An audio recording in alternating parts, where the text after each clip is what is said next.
ಎಲ್ಲರಿಗೂ ನಮಸ್ಕಾರ. ಪ್ರಸ್ತುತಪಡಿಸುವವರು ಸುರೇಶ್ HB, ವಿಜ್ಞಾನ ಶಿಕ್ಷಕರು, ಬೆಂಗಳೂರು ಗ್ರಾಮಾಂತರ ಜಿಲ್ಲೆ. ವಿಜ್ಞಾನದ ಕೆಲವು ಅನ್ವಯಿಕ ಪ್ರಶ್ನೆಗಳಿಗೆ ಉತ್ತರಗಳನ್ನು ತಿಳಿದುಕೊಳ್ಳೋಣ. Let us know the answers for some of the applied science questions. ಪ್ರಶ್ನೆ ಸಂಖ್ಯೆ 51. ನೀರಿನ ಅಸಂಗತ ವಿಕಾಸ ಎಂದರೇನು? ಯಾವುದೇ ವಸ್ತು ಉಷ್ಣವನ್ನು ನೀಡಿದಾಗ ವಿಕಾಸವಾಗುತ್ತದೆ, ಉಷ್ಣವನ್ನು ಕಡಿಮೆ ಮಾಡಿದಾಗ ಸಂಕುಚನವಾಗುತ್ತದೆ. ಆದರೆ ನೀರು ಮಾತ್ರ 0 ಡಿಗ್ರಿಯಿಂದ 4 ಡಿಗ್ರಿ ಸೆಲ್ಸಿಯಸ್ ವರೆಗೆ ಉಷ್ಣಾಂಶ ಹೆಚ್ಚಿಸಿದಾಗ ವಿಕಸನವಾಗುವ ಬದಲು ಸಂಕುಚನವಾಗುತ್ತದೆ. ಹಾಗೂ 4 ಡಿಗ್ರಿಯಿಂದ 0 ಡಿಗ್ರಿ ಸೆಲ್ಸಿಯಸ್ ವರೆಗೆ ಉಷ್ಣಾಂಶ ಕಡಿಮೆಯಾದಾಗ ಸಂಕುಚನವಾಗುವ ಬದಲು ವಿಕಸನವಾಗುತ್ತದೆ. ಇಂತಹ ನೀರಿನ ಗುಣವನ್ನು ಅಸಂಬದ್ಧ ವಿಕಾಸ, ಅನಾಮೋಲಸ್ ಎಕ್ಸ್ಪ್ಯಾನ್ಷನ್ ಎನ್ನುವರು. ನೀರಿನ ಗರಿಷ್ಠ ಸಾಂದ್ರತೆ ಇರುವುದು 4 ಡಿಗ್ರಿ ಸೆಂಟಿಗ್ರೇಡ್ನಲ್ಲಿ. ಪ್ರಶ್ನೆ ಸಂಖ್ಯೆ 52. ಒಂಟೆಯ ಬೆನ್ನಿನ ದಿಬ್ಬ ಗಾತ್ರ ಬದಲಾವಣೆಯಾಗಲು ಕಾರಣವೇನು? ಒಂಟೆಯ ಬೆನ್ನಿನ ದಿಬ್ಬವು ಕೊಬ್ಬಿನಿಂದ ಕೂಡಿದ್ದು, ಒಂಟೆಗೆ ಹಸಿವು ಆದಾಗ ಕೊಬ್ಬು ಕರಗುತ್ತದೆ. ಆದ್ದರಿಂದ ಬೆನ್ನಿನ ದಿಬ್ಬದ ಗಾತ್ರ ಬದಲಾವಣೆಯಾಗುತ್ತದೆ. ಪ್ರಶ್ನೆ ಸಂಖ್ಯೆ 53. ತಿಮಿಂಗಿಲವನ್ನು ಗ್ರೇಟೆಸ್ಟ್ ಡ್ರೈವರ್ ಎಂದು ಕರೆಯಲು ಕಾರಣವೇನು? ತಿಮಿಂಗಿಲ 2 ಗಂಟೆಗಳವರೆಗೆ ಆಳದ ನೀರಿನಲ್ಲೇ ಇರುತ್ತದೆ. 3000 ಮೀಟರ್ ಆಳದಲ್ಲಿ ಈಜಬಲ್ಲದು. ಆದ್ದರಿಂದ ತಿಮಿಂಗಿಲವನ್ನು ಗ್ರೇಟೆಸ್ಟ್ ಡ್ರೈವರ್ ಎಂದು ಕರೆಯುವರು. ಪ್ರಶ್ನೆ ಸಂಖ್ಯೆ 54. ತಿಮಿಂಗಿಲ ಯಾವ ರೂಪದಲ್ಲಿ ಆಹಾರ ಸಂಗ್ರಹಿಸುತ್ತದೆ? ತಿಮಿಂಗಿಲ ಅಡಿಪೋಸ್ ಅಂಗಾಂಶದ ರೂಪದಲ್ಲಿ ಆಹಾರವನ್ನು ಸಂಗ್ರಹಿಸುತ್ತದೆ. ಈ ಅಂಗಾಂಶ ಹಸಿದ ದೇಹಕ್ಕೆ ಪಿಷ್ಟವನ್ನು ಒದಗಿಸುತ್ತದೆ. ಪ್ರಶ್ನೆ ಸಂಖ್ಯೆ 55. ಬಾವಲಿಗಳನ್ನು ಅಲ್ಟ್ರಾಸಾನಿಕ್ ಅಥವಾ ಶ್ರವಣಾತೀತ ಪ್ರಾಣಿ ಎನ್ನಲು ಕಾರಣವೇನು? ಬಾವಲಿಗಳು ಅಲ್ಟ್ರಾಸಾನಿಕ್ ಶಬ್ದದ ಅಲೆಗಳನ್ನು ಉತ್ಪತ್ತಿ ಮಾಡುತ್ತವೆ. ಈ ಅಲೆಗಳು ದಾರಿಯ ಯಾವುದಾದರೂ ವಸ್ತುವಿಗೆ ತಾಗಿ ಮತ್ತೆ ಬರುತ್ತವೆ. ಆಗ ವಸ್ತುವಿನ ಅಂತರವನ್ನು ನಿರ್ಧರಿಸುತ್ತದೆ. ಆದ್ದರಿಂದ ಬಾವಲಿಯನ್ನು ಅಲ್ಟ್ರಾಸಾನಿಕ್ ಪ್ರಾಣಿ ಎನ್ನುತ್ತಾರೆ. ಪ್ರಶ್ನೆ ಸಂಖ್ಯೆ 56. ವಿದ್ಯುತ್ ಹೀಟರ್ಗಳ ಘಟಕವನ್ನು ತಯಾರಿಸಲು ತಾಮ್ರದ ತಂತಿಯನ್ನು ಏಕೆ ಬಳಸುವಂತಿಲ್ಲ? ತಾಮ್ರವು 1083 ಡಿಗ್ರಿ ಸೆಲ್ಸಿಯಸ್ನಲ್ಲಿ ಕರಗಿ ವಾತಾವರಣದಲ್ಲಿನ ಆಮ್ಲಜನಕದೊಂದಿಗೆ ಪ್ರತಿಕ್ರಿಯಿಸಿ ಕಪ್ಪು ಪುಡಿಯನ್ನು ರೂಪಿಸುತ್ತದೆ. ಆದರೆ ಹೀಟರ್ನ ಉದ್ದೇಶವು ಉಷ್ಣವನ್ನು ಒದಗಿಸುವುದರಿಂದ ಬಳಸಲಾಗುವ ಲೋಹವು ಹೆಚ್ಚಿನ ರೋಧವನ್ನು ಹೊಂದಿರಬೇಕಾಗುತ್ತದೆ. ಪ್ರಶ್ನೆ ಸಂಖ್ಯೆ 57. ಬೇಸಿಗೆಯಲ್ಲಿ ವಿದ್ಯುತ್ ತಂತಿಗಳು ಜೋತು ಬೀಳಲು ಕಾರಣವೇನು? ಲೋಹಗಳು ಶಾಖದಿಂದ ಹಿಗ್ಗುತ್ತವೆ. ಆದ್ದರಿಂದ ಬೇಸಿಗೆಯಲ್ಲಿ ವಿದ್ಯುತ್ ತಂತಿಗಳು ಕಾಯುವುದರಿಂದ ಹಿಗ್ಗಿ ಜೋತು ಬೀಳುತ್ತವೆ. ಪ್ರಶ್ನೆ ಸಂಖ್ಯೆ 58. ಒಂದು ಸ್ವಚ್ಛ ಗಾಜಿನ ಮೇಲೆ ನೀರಿನ ಅಥವಾ ಪಾದರಸದ ಹನಿಯೊಂದನ್ನು ಹಾಕಿದಾಗ ಅದು ಯಾವಾಗಲೂ ವೃತ್ತಾಕಾರ ರಚನೆಯಲ್ಲೇ ಬಿದ್ದಿರುತ್ತದೆ. ಏಕೆ? ದ್ರವಗಳಲ್ಲಿ ಕಂಡುಬರುವ ಮೇಲ್ಮೈ ಆಕರ್ಷಣ. ಈ ಪ್ರಭಾವದ ಕಾರಣ ದ್ರವದ ಮೇಲ್ಮೈನ ಅಣುಗಳು ಜೊತೆಯಾಗಿ ಪೊರೆಯಂತೆ ವರ್ತಿಸುತ್ತವೆ. ಮೇಲ್ಮೈಯಲ್ಲಿರುವ ಅಣುಗಳು ಒಳಭಾಗದಲ್ಲಿರುವ ಅಣುಗಳ ಮೇಲೆ ಒತ್ತಡ ಹೇರಿ ಸಾಧ್ಯವಾದಷ್ಟು ಕಡಿಮೆ ಗಾತ್ರದಲ್ಲಿ ಇರುವಂತೆ ಮಾಡುತ್ತವೆ. ಆದ್ದರಿಂದ ನೀರಿನ ಹನಿ ಗೋಳಾಕಾರದಲ್ಲಿರುತ್ತದೆ. ಪ್ರಶ್ನೆ ಸಂಖ್ಯೆ 59. ಧೂಮಕೇತುವಿನ ಬಾಲವು ಸೂರ್ಯನಿಂದ ದೂರ ಸರಿಯಲು ಕಾರಣವೇನು? ಕೇಂದ್ರಾಭಿಮುಖ ಬಲದಿಂದ ಧೂಮಕೇತುವು ಸೂರ್ಯನ ಸುತ್ತ ವೃತ್ತಾಕಾರದಲ್ಲಿ ಚಲಿಸುತ್ತಿರುವಾಗ ಹೆಚ್ಚು ಸಾಂದ್ರತೆ ಇರುವ ತಲೆಯು ಸೂರ್ಯನ ಕಡೆಗೆ ಇದ್ದರೆ ಬಾಲವು ಸೂರ್ಯನಿಂದ ದೂರ ಸಾಗುತ್ತದೆ. ಪ್ರಶ್ನೆ ಸಂಖ್ಯೆ 60. ತುಕ್ಕು ಹಿಡಿದ ಕಬ್ಬಿಣ ಹೆಚ್ಚು ತೂಕವಿರಲು ಕಾರಣವೇನು? ಕಬ್ಬಿಣವು ವಾತಾವರಣದ ಆಮ್ಲಜನಕದೊಂದಿಗೆ ವರ್ತಿಸಿ ಕಬ್ಬಿಣದ ಆಕ್ಸೈಡ್ ಆಗಿ ತುಕ್ಕು ಹಿಡಿಯುತ್ತದೆ. ತುಕ್ಕು ಹಿಡಿದ ಕಬ್ಬಿಣದ ತೂಕ ಹೆಚ್ಚಾದಂತೆ ಹೆಚ್ಚಳವಾದ ತೂಕವು ಹೀರಲ್ಪಟ್ಟ ಆಮ್ಲಜನಕದ ಪ್ರಮಾಣಕ್ಕೆ ಸಮನಾಗಿರುತ್ತದೆ. ಪ್ರಶ್ನೆ ಸಂಖ್ಯೆ 61. ರಾತ್ರಿ ವೇಳೆ ಮರದ ಕೆಳಗೆ ಮಲಗುವುದು ಅಪಾಯ, ಕಾರಣವೇನು? ರಾತ್ರಿ ವೇಳೆ ಸಸ್ಯಗಳಲ್ಲಿ ದ್ಯುತಿಸಂಶ್ಲೇಷಣಾ ಕ್ರಿಯೆ ನಿಂತು ಆಮ್ಲಜನಕದ ಬಿಡುಗಡೆಯು ಸ್ಥಗಿತಗೊಳ್ಳುತ್ತದೆ. ಸಸ್ಯದ ಉಸಿರಾಟ ಕ್ರಿಯೆ ನಡೆಯುವುದರಿಂದ ತೀವ್ರ ಆಮ್ಲಜನಕದ ಕೊರತೆ ಉಂಟಾಗುತ್ತದೆ. ಜೊತೆಗೆ ರಾತ್ರಿ ವೇಳೆಯಲ್ಲಿ ಗಾಳಿಯ ಸಂಚಾರ ಕಡಿಮೆ ಇರುತ್ತದೆ. ಆದ್ದರಿಂದ ರಾತ್ರಿಯ ವೇಳೆ ಮರದ ಕೆಳಗೆ ಮಲಗುವುದು ಅಪಾಯ. ರಾತ್ರಿಯ ವೇಳೆ ಮರದ ಕೆಳಗೆ ಮಲಗುವುದರಿಂದ ಉಸಿರಾಟದ ತೊಂದರೆಯೂ ಉಂಟಾಗುತ್ತದೆ. ಪ್ರಶ್ನೆ ಸಂಖ್ಯೆ 62. ಹಾಲು ಹುಳಿಯಾಗಲು ಕಾರಣವೇನು? ಹಾಲಿನಲ್ಲಿರುವ ಲ್ಯಾಕ್ಟೋಸ್ ಸಕ್ಕರೆಯನ್ನು ಲ್ಯಾಕ್ಟೋಬ್ಯಾಸಿಲಸ್ ಬ್ಯಾಕ್ಟೀರಿಯಾ ಲ್ಯಾಕ್ಟಿಕ್ ಆಮ್ಲವಾಗಿ ಪರಿವರ್ತಿಸುವುದರಿಂದ ಹಾಲು ಹುಳಿಯಾಗುತ್ತದೆ. ಪ್ರಶ್ನೆ ಸಂಖ್ಯೆ 63. ಎತ್ತರದ ಪ್ರದೇಶಗಳಲ್ಲಿ ಉಸಿರಾಟ ಕಷ್ಟವಾಗಲು ಕಾರಣವೇನು? ಎತ್ತರದ ಪ್ರದೇಶದಲ್ಲಿ ಕಡಿಮೆ ವಾಯುವಿನ ಒತ್ತಡವಿರುತ್ತದೆ ಹಾಗೂ ಆಮ್ಲಜನಕದ ಪ್ರಮಾಣ ಕಡಿಮೆಯಾಗಿರುತ್ತದೆ. ಆದ್ದರಿಂದ ಎತ್ತರದ ಪ್ರದೇಶಗಳಲ್ಲಿ ಉಸಿರಾಟ ಕಷ್ಟದಾಯಕ. 64. ನೀರಿನಲ್ಲಿ ಭಾರವಾದ ವಸ್ತುವನ್ನು ಮೇಲೆತ್ತಲು ಸುಲಭ, ಕಾರಣವೇನು? ನೀರಿನ ಮೇಲ್ಮೈ ಎಳೆತ ಉಂಟಾಗಿ ಆರ್ಕಿಮಿಡೀಸ್ನ ತತ್ವದ ಅನ್ವಯ ಕಡಿಮೆಯಾದ ತೂಕದಷ್ಟೇ ಪ್ರಮಾಣದ ನೀರು ಹೊರಹೊಮ್ಮುವುದರಿಂದ ನೀರಿನಲ್ಲಿ ಸುಲಭವಾಗಿ ಭಾರವಾದ ವಸ್ತುವನ್ನು ಮೇಲೆತ್ತಬಹುದು. ಪ್ರಶ್ನೆ ಸಂಖ್ಯೆ 65. ಆನೆಗಳು ನೀರಿನಲ್ಲಿ ಸಂಭೋಗ ಕ್ರಿಯೆಯನ್ನು ನಡೆಸಲು ಕಾರಣವೇನು? ನೀರಿನ ಮೇಲ್ಮುಖ ಎಳೆತವಿರುವುದರಿಂದ ಗಂಡು ಆನೆಯ ತೂಕ ಕಡಿಮೆಯಾಗುತ್ತದೆ. ಆದ್ದರಿಂದ ಸಂಭೋಗ ಕ್ರಿಯೆಯಲ್ಲಿ ಹೆಣ್ಣು ಆನೆಯು ಸಹಕರಿಸಿ ಸುಲಭವಾಗುವುದರಿಂದ ಆನೆಗಳು ನೀರಿನಲ್ಲಿ ಸಂಭೋಗಿಸುತ್ತವೆ. ಪ್ರಶ್ನೆ ಸಂಖ್ಯೆ 66. ಬೆಟ್ಟವನ್ನು ಹತ್ತುವಾಗ ನಾವು ಮುಂದಕ್ಕೆ ಬಾಗುತ್ತೇವೆ ಏಕೆ? ನಮ್ಮ ದೇಹದ ಗುರುತ್ವಾಕರ್ಷಣಾ ಕೇಂದ್ರದ ಮುಖಾಂತರ ಹಾದು ಹೋಗುವ ಲಂಬರೇಖೆಯು ನಮ್ಮ ಪಾದಗಳ ನಡುವೆ ಇರುತ್ತದೆ. ದೇಹದ ಸಮತೋಲನ ಮತ್ತು ಸ್ಥಿರತೆಯನ್ನು ಕಾಯ್ದುಕೊಳ್ಳುತ್ತದೆ. ಆದ ಕಾರಣ ನಾವು ಬೆಟ್ಟ ಹತ್ತುವಾಗ ಮುಂದಕ್ಕೆ ಬಾಗುತ್ತೇವೆ. ಪ್ರಶ್ನೆ ಸಂಖ್ಯೆ 67. ಚಲಿಸುತ್ತಿರುವ ಬಸ್ಸಿನಿಂದ ಹೊರ ಜಿಗಿಯುವ ವ್ಯಕ್ತಿ ಮುಗ್ಗರಿಸಲು ಕಾರಣವೇನು? ವ್ಯಕ್ತಿಯು ಚಲಿಸುವ ಬಸ್ಸಿನಲ್ಲಿರುವಾಗ ಬಾಹ್ಯ ಬಲ ಪ್ರಯೋಗವು ಅವನ ದೇಹದ ಮೇಲೆ ಮುಮ್ಮುಖವಾಗಿ ವರ್ತಿಸುತ್ತದೆ.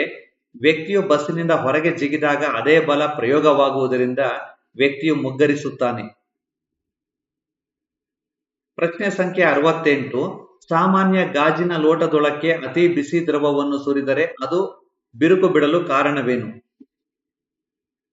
ಗಾಜಿನ ಲೋಟದೊಳಕ್ಕೆ ಅತಿ ಬಿಸಿ ದ್ರವವನ್ನು ಸುರಿದಾಗ ಒಳಪದರವು ಹಿಗ್ಗುತ್ತದೆ, ಆದರೆ ಗಾಜಿನ ಹೊರ ಪದರ ಹಿಗ್ಗುವುದಿಲ್ಲ.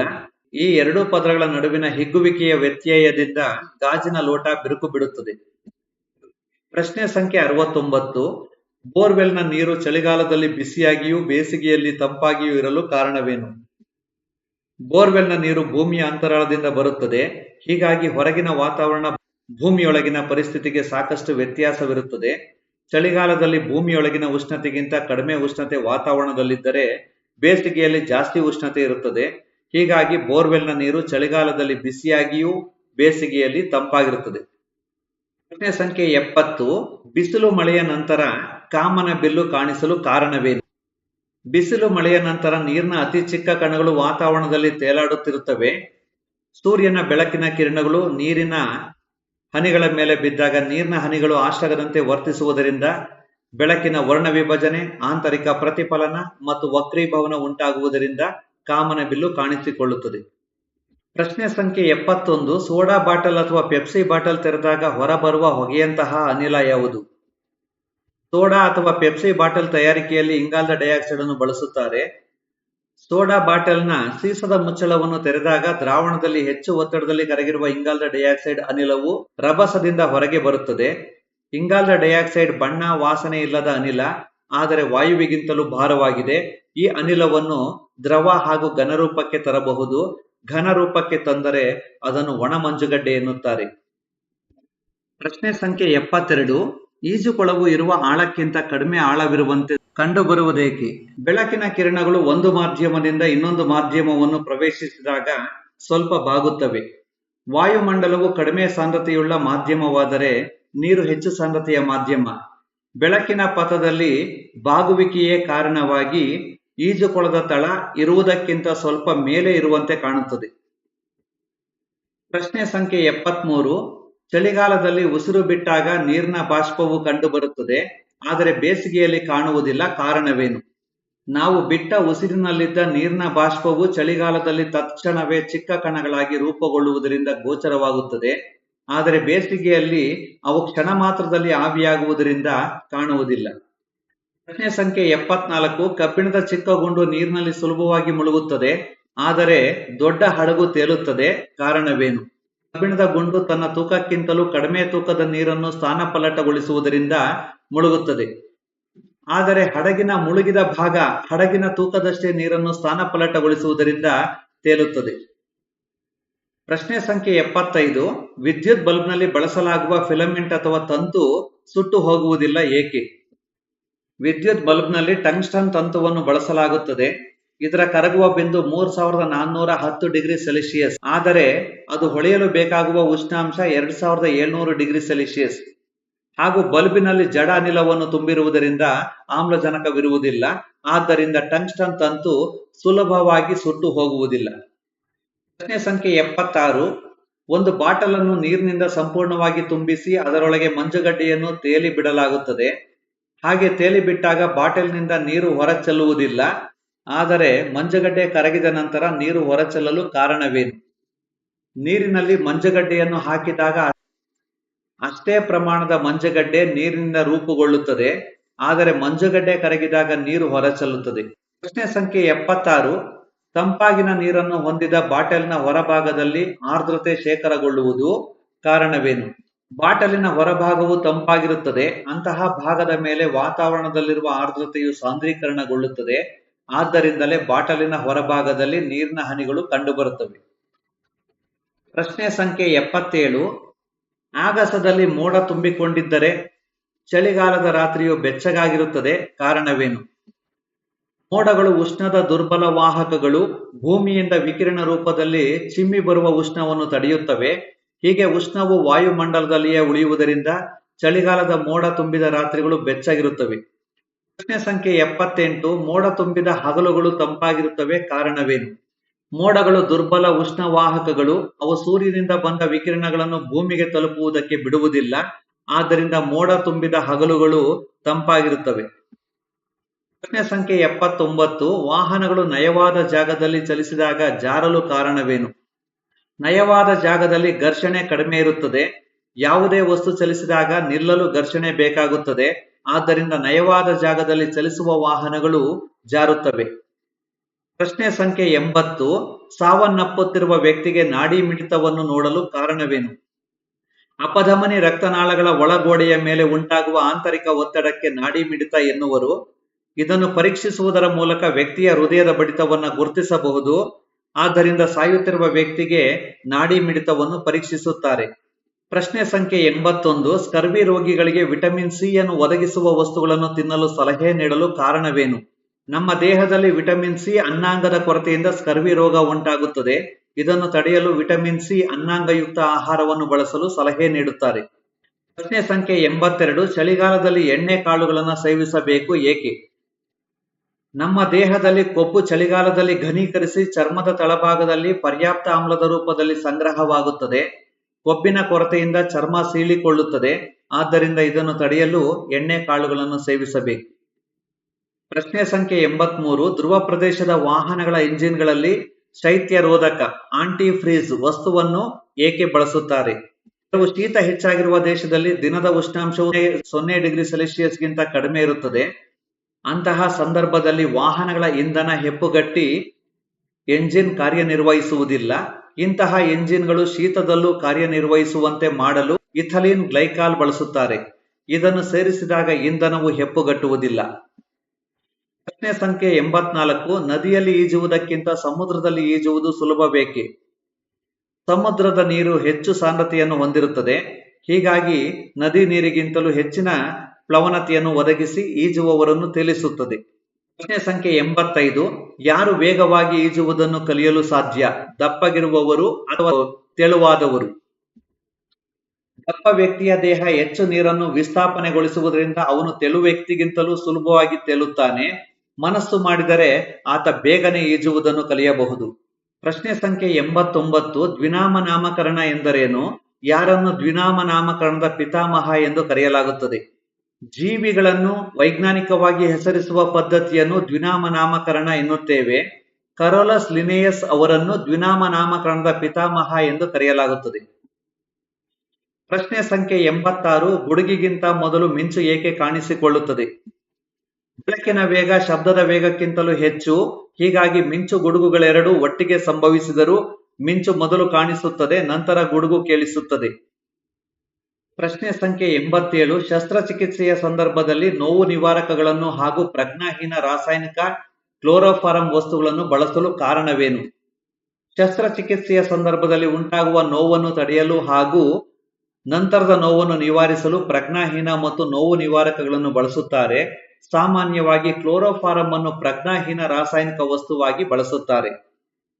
ಪ್ರಶ್ನೆ ಸಂಖ್ಯೆ 88. ಪರ್ವತಾರೋಹಿಗಳು ಮತ್ತು ಸಮುದ್ರಯಾನಿಗಳು ಆಮ್ಲಜನಕದ ಸಿಲಿಂಡರ್ ಅನ್ನು ಬಳಸಲು ಕಾರಣವೇನು? ಪರ್ವತಾರೋಹಿಗಳು ಮತ್ತು ಸಮುದ್ರದಲ್ಲಿ ಮುಳುಗುವವರು ಆಮ್ಲಜನಕದ ಸಿಲಿಂಡರ್ ಅನ್ನು ಬಳಸುತ್ತಾರೆ. ಕಾರಣ, ಪರ್ವತದ ಮೇಲ್ಭಾಗಕ್ಕೆ ಹೋದಂತೆ ಹಾಗೂ ಸಮುದ್ರದ ತಳಭಾಗಕ್ಕೆ ಹೋದಂತೆ ಆಮ್ಲಜನಕದ ಪ್ರಮಾಣ ಕಡಿಮೆಯಾಗುತ್ತದೆ. ಪ್ರಶ್ನೆ ಸಂಖ್ಯೆ 89. ಬಿಳಿ ರಂಜಕವನ್ನು ನೀರಿನಲ್ಲಿ ಸಂಗ್ರಹಿಸಲು ಕಾರಣವೇನು? ಬಿಳಿ ರಂಜಕವು ಬಹಳ ಕ್ರಿಯಾಪಟು ಅಲೋಹ ಧಾತುವಾಗಿದ್ದು ವಾತಾವರಣದ ಆಮ್ಲಜನಕದೊಂದಿಗೆ ವರ್ತಿಸಿ ಹೊಗೆಯಾಡಿ ಹೊತ್ತಿಕೊಂಡು ಸ್ಫುರದೀಪ್ತಿಯನ್ನು ಉಂಟು ಮಾಡುತ್ತದೆ. ಬಿಳಿ ರಂಜಕವು ನೀರಿನೊಂದಿಗೆ ವರ್ತಿಸುವುದಿಲ್ಲ, ಆದ್ದರಿಂದ ಬಿಳಿ ರಂಜಕವನ್ನು ನೀರಿನಲ್ಲಿ ಸಂಗ್ರಹಿಸುತ್ತಾರೆ. ಪ್ರಶ್ನೆ ಸಂಖ್ಯೆ 90. ಸಾಮಾನ್ಯ ಲೋಲಕದ ಗಡಿಯಾರ ಬೇಸಿಗೆಯಲ್ಲಿ ಹಿಂದೆ ಓಡಲು ಕಾರಣವೇನು? ಬೇಸಿಗೆಯಲ್ಲಿ ಉಷ್ಣದ ಕಾರಣ ಲೋಲಕದ ಉದ್ದ ಹೆಚ್ಚುತ್ತದೆ. ಈ ಕಾರಣದಿಂದ ಅದರ ಆಂದೋಲನ ಅವಧಿ ಹೆಚ್ಚುತ್ತದೆ. ತತ್ಪರಿಣಾಮ ಬೇಸಿಗೆಯಲ್ಲಿ ಗಡಿಯಾರ ಹಿಂದೆ ಓಡುತ್ತದೆ. ಪ್ರಶ್ನೆ ಸಂಖ್ಯೆ 91. ಅತಿಯಾದ ಉಷ್ಣಾಂಶದಿಂದ ಬಳಲುತ್ತಿರುವ ವ್ಯಕ್ತಿಗೆ ಯುಡಿ ಕಲೋನ್ ಅನ್ನು ಹಚ್ಚುತ್ತಾರಲ್ಲ, ಏಕೆ? ಯುಡಿ ಕಲೋನ್ ನಲ್ಲಿ ಮದ್ಯಸಾರವಿರುತ್ತದೆ. ಮದ್ಯಸಾರವು ವೇಗವಾಗಿ ಆವಿಯಾಗಿ ಹೋಗುವುದರಿಂದ ದೇಹದ ಉಷ್ಣಾಂಶವನ್ನು ಕಡಿಮೆ ಮಾಡುವಲ್ಲಿ ಸಹಕರಿಸುತ್ತದೆ. ಪ್ರಶ್ನೆ ಸಂಖ್ಯೆ 92. ಸಸ್ಯಗಳ ಬೇರಿನಿಂದ ನೀರು ಮೇಲೇರಲು ಕಾರಣವೇನು? ಸಸ್ಯಗಳ ಬೇರಿನಿಂದ ನೀರು ಶೋಷಣಾ ಒತ್ತಡ ಕ್ರಿಯೆಯ ಮೂಲಕ ಮೇಲೇರುತ್ತದೆ. ಅಂದರೆ ನೀರು ಗುರುತ್ವಾಕರ್ಷಣೆಗೆ ವಿರುದ್ಧವಾಗಿ ಮೇಲೇರುತ್ತದೆ. ಪ್ರಶ್ನೆ ಸಂಖ್ಯೆ 93. ಮೇದೋಜೀರಕ ಗ್ರಂಥಿಯನ್ನು ಮಿಶ್ರ ಗ್ರಂಥಿ ಎನ್ನಲು ಕಾರಣವೇನು? ಮೇದೋಜೀರಕ ಗ್ರಂಥಿಯಲ್ಲಿ ನಾಳ ಗ್ರಂಥಿ ಮತ್ತು ನಿರ್ನಾಳ ಗ್ರಂಥಿಗಳೆರಡೂ ಇರುವುದರಿಂದ ಇದನ್ನು ಮಿಶ್ರ ಗ್ರಂಥಿ ಎನ್ನುತ್ತಾರೆ. ಪ್ರಶ್ನೆ ಸಂಖ್ಯೆ 94. ನೀರು ಸಾಮಾನ್ಯ ಉಷ್ಣತೆಯಲ್ಲಿ ದ್ರವರೂಪದಲ್ಲಿರಲು ಕಾರಣವೇನು? ನೀರು ಸಂಯುಕ್ತ ವಸ್ತು. ನೀರಿನ ಪ್ರತಿಯೊಂದು ಅಣು 2 ಜಲಜನಕ ಮತ್ತು 1 ಆಮ್ಲಜನಕದ ಪರಮಾಣುಗಳನ್ನು ಒಳಗೊಂಡಿದೆ. ಇದು ಸಹವೇಲೆನ್ಸಿ ಸಂಯುಕ್ತ ಹಾಗೂ ಧ್ರುವೀಯ ಗುಣವನ್ನು ಹೊಂದಿರುವುದರಿಂದ ನೀರು ಸಾಮಾನ್ಯ ಉಷ್ಣತೆಯಲ್ಲಿ ದ್ರವರೂಪದಲ್ಲಿರುತ್ತದೆ. ಪ್ರಶ್ನೆ ಸಂಖ್ಯೆ 95. ಬೆಂಕಿ ಪೊಟ್ಟಣದಲ್ಲಿ ಬಳಸುವ ರಂಜಕ ಸ್ಥಿರವಾಗಿರಲು ಕಾರಣವೇನು? ಬೆಂಕಿ ಪೊಟ್ಟಣದಲ್ಲಿ ಕೆಂಪು ರಂಜಕವನ್ನು ಬಳಸುತ್ತಾರೆ. ಕೆಂಪು ರಂಜಕ ಕಡಿಮೆ ಕ್ರಿಯಾಪಟುವಾಗಿದ್ದು ಹೆಚ್ಚು ಸ್ಥಿರವಾಗಿರುವುದರಿಂದ ಬೆಂಕಿ ಪೊಟ್ಟಣದಲ್ಲಿ ಬಳಸುತ್ತಾರೆ. ಪ್ರಶ್ನೆ ಸಂಖ್ಯೆ 96. ಜೇನುನೊಣ ಕಚ್ಚಿದಾಗ ಚರ್ಮದಲ್ಲಿ ನೋವು ಮತ್ತು ತುರಿಕೆ ಬರಲು ಕಾರಣವೇನು? ಜೇನುನೊಣ ಕಚ್ಚಿದಾಗ ಮೆಥನೋಯಿಕ್ ಆಮ್ಲ ಅಥವಾ ಫಾರ್ಮಿಕ್ ಆಮ್ಲವನ್ನು ಚರ್ಮಕ್ಕೆ ಬಿಡುಗಡೆ ಮಾಡುತ್ತದೆ. ಇದರಿಂದಾಗಿ ನೋವು, ಕೆರೆತ, ಉರಿಯೂತ ಕಂಡುಬರುತ್ತದೆ. ಇಂತಹ ನೋವನ್ನು ಶಮನ ಮಾಡಲು ಬೇಕಿಂಗ್ ಸೋಡಾ ಅಥವಾ ವಾಷಿಂಗ್ ಸೋಡಾ ಅಥವಾ ಅರಿಶಿನವನ್ನು ಜೇನುನೊಣ ಕಚ್ಚಿದ ಭಾಗಕ್ಕೆ ಸವರುವುದರಿಂದ ತಟಸ್ಥಗೊಂಡು ನೋವು ಮತ್ತು ಉರಿಯೂತ ಕಡಿಮೆಯಾಗುತ್ತದೆ. ಪ್ರಶ್ನೆ ಸಂಖ್ಯೆ 97. ಎಣ್ಣೆ ದೀಪದ ಬತ್ತಿಯಲ್ಲಿ ಎಣ್ಣೆಯು ಹೇಗೆ ಮೇಲಕ್ಕೇರುತ್ತದೆ? ಬತ್ತಿಯಲ್ಲಿನ ರಂಧ್ರಗಳು ಲೋಮನಾಳದಂತೆ ಕಾರ್ಯನಿರ್ವಹಿಸಿ ಎಣ್ಣೆಯು ಮೇಲೇರುವಂತೆ ಮಾಡುತ್ತದೆ. ಪ್ರಶ್ನೆ ಸಂಖ್ಯೆ 98. ಎಲ್ಲಾ ರೂಮುಗಳಲ್ಲಿಯೂ ವೆಂಟಿಲೇಟರ್ಗಳನ್ನು ಮಾಳಿಗೆ ಸಮೀಪದಲ್ಲಿ ಏಕೆ ಇರಿಸಿರುತ್ತಾರೆ? ಬಿಸಿಯಾದ ಗಾಳಿಯು ತೂಕದಲ್ಲಿ ಹಗುರವಾಗಿರುವುದರಿಂದ ಮೇಲಕ್ಕೆ ಏರಿ ಹೊರಕ್ಕೆ ಹೋಗಲು ಅನುಕೂಲವಾಗಲೆಂದು ವೆಂಟಿಲೇಟರ್ಗಳನ್ನು ಹಾಗೆ ಇರಿಸಿರುತ್ತಾರೆ. ಪ್ರಶ್ನೆ ಸಂಖ್ಯೆ 99. ರೆಫ್ರಿಜರೇಟರ್ ಬಾಗಿಲು ಬಿಗಿಯಾಗಿ ಮುಚ್ಚಿಕೊಳ್ಳಲು ಕಾರಣವೇನು? ರೆಫ್ರಿಜರೇಟರ್ ತೆರೆದ ನಂತರ ಮುಚ್ಚಲು ಸ್ವಲ್ಪ ಪ್ರಯತ್ನಿಸಿದರೂ ಸಾಕು, ತಕ್ಷಣ ಮುಚ್ಚಿಕೊಳ್ಳುವ ಕಾರಣ ರೆಫ್ರಿಜರೇಟರ್ನ ಬಾಗಿಲುಗಳ ಅಯಸ್ಕಾಂತ ರೇಖೆಗಳನ್ನು ಹೊಂದಿವೆ. ಬಾಗಿಲು ಬಿಗಿಯಾಗಿ ಮುಚ್ಚುವಲ್ಲಿ ಅಯಸ್ಕಾಂತ ನೆರವಾಗುತ್ತದೆ. ಪ್ರಶ್ನೆ ಸಂಖ್ಯೆ 100. ನಿಶ್ಶಕ್ತಿಯನ್ನು ಹೊಂದಿದ ರೋಗಿಗೆ ಗ್ಲೂಕೋಸ್ ಅನ್ನು ನೀಡಿದ ನಂತರ ಶಕ್ತನಾಗಲು ಕಾರಣವೇನು? ಗ್ಲೂಕೋಸ್ ನೇರವಾಗಿ ರಕ್ತಕ್ಕೆ ಸೇರಿಕೊಂಡು ಆಮ್ಲಜನಕದೊಂದಿಗೆ ಉತ್ಕರ್ಷಣೆಯನ್ನು ಹೊಂದಿದ ಮಂದ ದಹನ ಕ್ರಿಯೆಯ ಮೂಲಕ ತಕ್ಷಣ ಶಕ್ತಿಯನ್ನು ಬಿಡುಗಡೆ ಮಾಡುತ್ತದೆ. ಆದ್ದರಿಂದ ನಿಶ್ಶಕ್ತಿ ಹೊಂದಿದ ರೋಗಿ ಹಾಗೂ ಕ್ರೀಡಾಪಟುವಿಗೆ ಗ್ಲೂಕೋಸ್ ಅನ್ನು ನೀಡುತ್ತಾರೆ. ವೀಕ್ಷಿಸಿದ್ದಕ್ಕೆ ಧನ್ಯವಾದಗಳು.